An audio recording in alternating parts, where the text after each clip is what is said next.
At 10:41 p.m. on a quiet Tuesday night, someone pressed the elevator button on the third floor of a modest apartment building. The security camera caught only a blur, a hood pulled low, a figure standing just out of frame. 30 seconds later, the hallway camera went dark. That same night, 27-year-old Maya Ellison stopped answering her phone.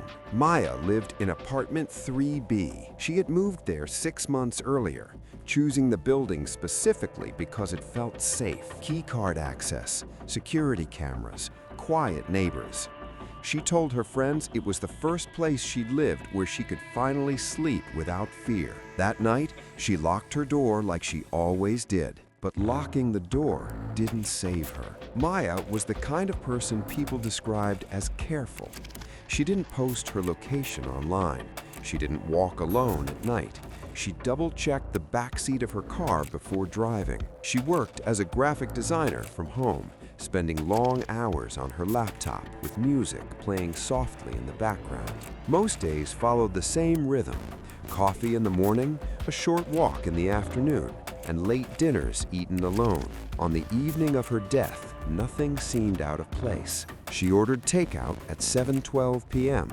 The delivery driver confirmed she answered the door herself, calm, polite, alone. At 8:30, she video called her best friend. They talked about weekend plans and laughed about something trivial. At 9:02, Maya said she was tired and wanted to shower. That was the last time anyone heard her voice. The next morning, Maya didn't log in to work. By noon, her manager sent a message. No reply. By 3 p.m., her sister called the building manager, asking for a wellness check. Police arrived just after 4. From the outside, nothing looked wrong. No broken locks, no damaged door frame.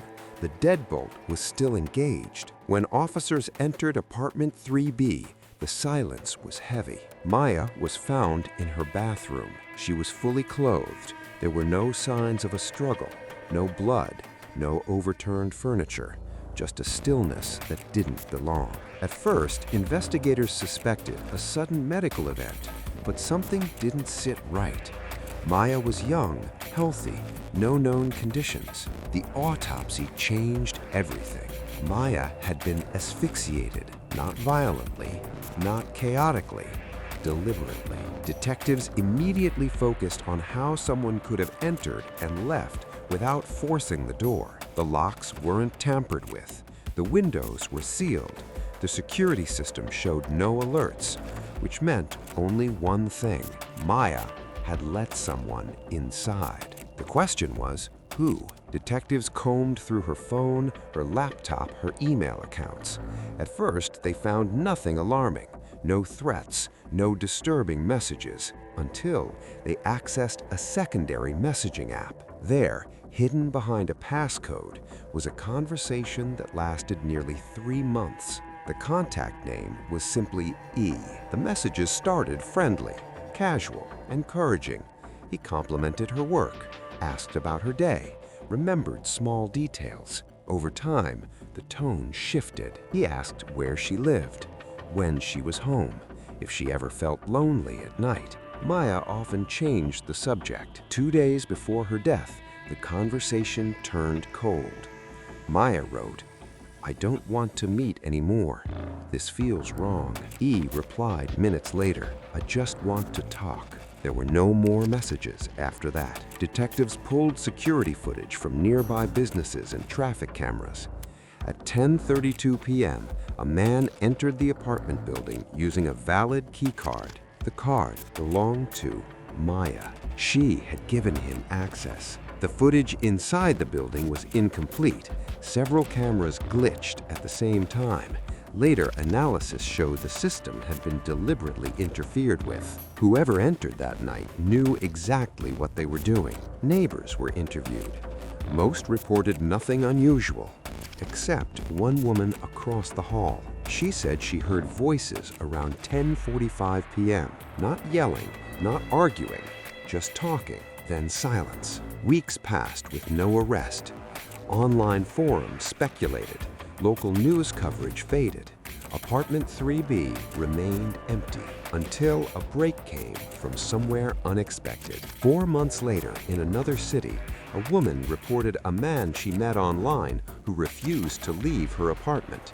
She said he became calm when police arrived, almost rehearsed. His name was Evan Reed. When detectives searched his phone, they found dozens of conversations with women across multiple cities, all similar, all methodical. One conversation ended abruptly. The contact name was Maya. During interrogation, Evan denied harming her. He claimed she changed her mind and that he panicked.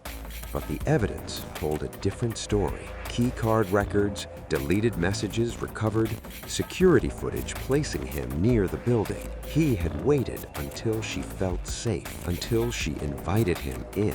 At trial, prosecutors described the crime as quiet, controlled, and intentional. The jury agreed. Evan Reed was convicted of second-degree murder and sentenced to life in prison. Apartment 3B was eventually rented again, but neighbors say the bathroom light sometimes turns on by itself. And late at night, people swear they hear the elevator stop on the 3rd floor, even when no one is there. Because in true crime, the most frightening part isn't how loud violence can be, it's how silent it often is.